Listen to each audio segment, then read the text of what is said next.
Americans held captive in Iran one step closer to coming home this morning, reuniting with loved ones in a moment that some thought would never come. Kristen Fisher is live for us in Washington with some new information on the frantic final moments before they were released. Good morning, Kristen. Good morning, Heather. So we now know that this prisoner swap was a nail-biter down to the very last second. Even after a deal had been reached between Washington and Tehran, Iranian authorities tried to stop Washington Post reporter Jason Rezaian's wife from leaving on that airplane with him. That was the big delay on the tarmac. Well, on Sunday, Secretary of State John Kerry blamed the delay on a, quote, temporary misunderstanding. But according to Rezaian's brother, Iranian authorities were continuing to manipulate him right up until the very last minute. Really, up until the very end, they were playing games with him.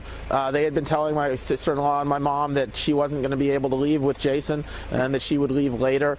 Jason didn't know any different. The Swiss were really strong, and the Americans just said, hey, guys, this is our deal. These guys are going along, and they're getting on that plane.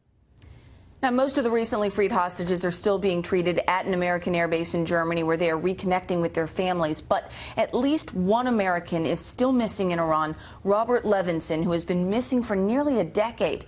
His family says they are, quote, crushed and outraged that he was not included in this prisoner swap. We're happy for the other families.